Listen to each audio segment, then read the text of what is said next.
ಓಂ ಶಾಂತಿ.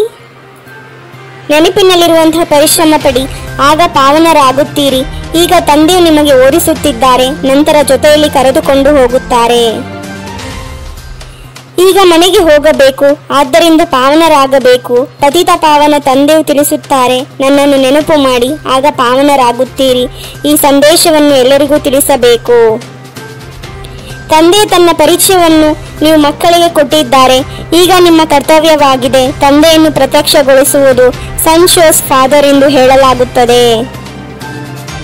ಪತಿತರನ್ನು ಪಾವನ ಮಾಡಲು ತಂದೆಯು ಬಂದಿದ್ದಾರೆ. ಈಗ ತಂದೆಯು ತಿಳಿಸುತ್ತಾರೆ, ಪಾವನರಾಗಿ ತಂದೆಯನ್ನು ನೆನಪು ಮಾಡಿ. ಪ್ರತಿಯೊಬ್ಬರಿಗೂ ತಂದೆಯು ಈ ಸಂದೇಶವನ್ನು ತಿಳಿಸಬೇಕು. ಶ್ರೇಷ್ಠ ಭಕ್ತರು ನಾರದ, ಮೀರಾ ಮುಂತಾದವರು ಹೆಸರುಗಳಿವೆ. ಇವರಲ್ಲಿಯೂ ಸಹ ಎಲ್ಲರೂ ಬಂದು ಓದುವುದಿಲ್ಲ. ಕಲ್ಪದ ಮೊದಲು ಯಾರು ಓದಿದ್ದರೋ ಅವರೇ ಓದುತ್ತಾರೆ. ಮಿಲಿಟರಿಯಲ್ಲಿ ಇರುವವರಿಗೂ ಸಹ ತಂದೆಯು ತಿಳಿಸುತ್ತಾರೆ, ಅವರದು ಉದ್ಧಾರ ಮಾಡಬೇಕಾಗಿದೆ. ಅವರು ಸಹ ಕರ್ತವ್ಯವನ್ನು ಮಾಡಲೇಬೇಕಾಗುತ್ತದೆ. ಇಲ್ಲದಿದ್ದರೆ ಶತ್ರುಗಳು ದಾಳಿ ಮಾಡಿ ಬಿಡುತ್ತಾರೆ. ಸರ್ವಶಕ್ತಿವಂತ ಎಂದು ಒಬ್ಬ ತಂದೆಯನ್ನು ಬಿಟ್ಟರೆ ಬೇರೆ ಯಾರಿಗೂ ಹೇಳಲು ಸಾಧ್ಯವಿಲ್ಲ. ಬ್ರಹ್ಮ, ವಿಷ್ಣು, ಶಂಕರನಿಗೂ ಹೇಳಲು ಸಾಧ್ಯವಿಲ್ಲ. ಸರ್ವಶಕ್ತಿವಂತ ಒಬ್ಬರೇ ತಂದೆಯಾಗಿದ್ದಾರೆ.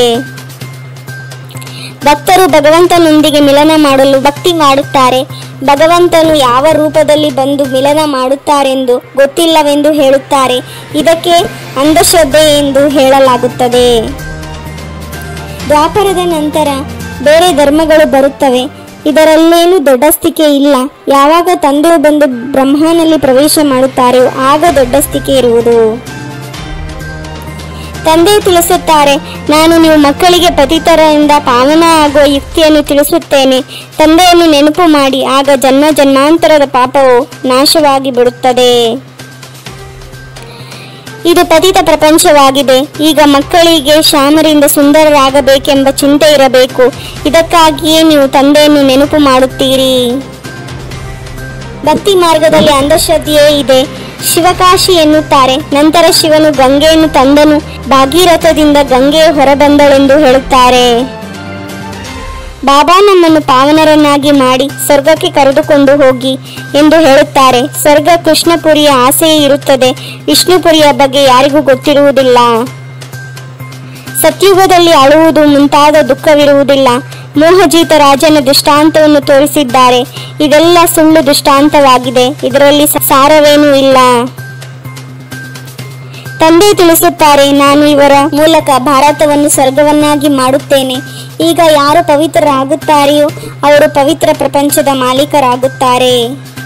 ಅನೇಕ ಮಕ್ಕಳು ಸಂಘದೋಷದಲ್ಲಿ ಬಂದು ಮುನಿಸಿಕೊಂಡು ಅಥವಾ ಜಗಳ ಮಾಡಿಕೊಂಡು ತನ್ನ ಪಾಠಶಾಲೆಯನ್ನೇ ತೆರೆಯುತ್ತಾರೆ. ಆದರೆ ಇದು ಮೂರ್ಖತನವಾಗಿದೆ. ಮುನಿಸಿಕೊಂಡಾಗ ಪಾಠಶಾಲೆಯನ್ನು ತೆರೆಯಲು ಯೋಗ್ಯರಾಗಿರುವುದಿಲ್ಲ. ನಿಮ್ಮ ದೇಹಾಭಿಮಾನವು ನಡೆಯುವುದೇ ಇಲ್ಲ. ಏಕೆಂದರೆ ಬುದ್ಧಿಯಲ್ಲಿ ಶತ್ರುತ್ವವಿದೆ ಅಂದಾಗ ಅದೇ ನೆನಪಿಗೆ ಬರುತ್ತದೆ. ಸಂಘದೋಷದಿಂದ ತನ್ನನ್ನು ಬಹಳ ಸಂಭಾಲನೆ ಮಾಡಿಕೊಳ್ಳಬೇಕು. ಪಾವನರಾಗಬೇಕು. ತಮ್ಮ ಚಲನೆಯಿಂದ ತಂದೆಯನ್ನು ಪ್ರತ್ಯಕ್ಷಗೊಳಿಸಬೇಕು. ಎಂದು ಯಾವ ಮಾತಿನಲ್ಲಿಯೂ ಗೊಂದಲಕ್ಕೊಳಗಾಗಬಾರದು. ಪರಸ್ಪರ ಮುನಿಸಿಕೊಂಡು ವಿದ್ಯೆಯನ್ನು ಬಿಡಬಾರದು. ಶತ್ರುತ್ವವನ್ನಿಟ್ಟುಕೊಳ್ಳುವುದು ದೇಹಾಭಿಮಾನವಾಗಿದೆ. ಪ್ರೀತಿ ಬುದ್ಧಿಯವರಾಗಿ ಒಬ್ಬ ತಂದೆ ಅವ್ಯಭಿಚಾರಿ ನೆನಪಿನಲ್ಲಿರಬೇಕು. ತನ್ನ ಮನ ಧನದಿಂದ ತಂದೆಯನ್ನು ಕಾರ್ಯದಲ್ಲಿ ಸಹಯೋಗಿಯಾಗಬೇಕು. ನ್ಯಾರ ಮತ್ತು ಪ್ಯಾರ ಆಗಿರುವಂತಹ ರಹಸ್ಯ ತಿಳಿದು ರಾಜಿಯಾಗಿರುವಂತಹ ರಾಜಿಯುಕ್ತ ಭವ. ಸೇವೆಯಿಂದ ಯಾವ ಆಶೀರ್ವಾದ ಸಿಗುತ್ತದೆ, ಆ ಆಶೀರ್ವಾದವೇ ಆರೋಗ್ಯವಂತರಾಗಿರಲು ಆಧಾರವಾಗಿದೆ. ಬ್ರಾಹ್ಮಣ ಜೀವನದ ಶ್ವಾಸ ಪವಿತ್ರತೆಯಾಗಿದೆ. 21 ಜನ್ಮಗಳ ಪ್ರಾರಬ್ಧ ಆಧಾರ ಪವಿತ್ರತೆಯಾಗಿದೆ ಮತ್ತು ತಮ್ಮ ಪರಮಾತ್ಮನ ಮಿಲನದ ಆಧಾರವು ಪವಿತ್ರತೆಯೇ ಆಗಿದೆ. ಓಂ ಶಾಂತಿ. 21 ಜನ್ಮಕ್ಕಾಗಿ 21 ಪರಮಾತ್ಮನ ಮಹಾವಾಕ್ಯವನ್ನು ಆಲಿಸಿ ತಮ್ಮದೇ ಆದಂಥ ಈ ಚಾನಲ್ಗೆ ಲೈಕ್ ಮಾಡಿ, ಶೇರ್ ಮಾಡಿ, ಸಬ್ಸ್ಕ್ರೈಬ್ ಆಗೋದನ್ನು ಮರೆಯಬೇಡಿ. ಓಂ ಶಾಂತಿ.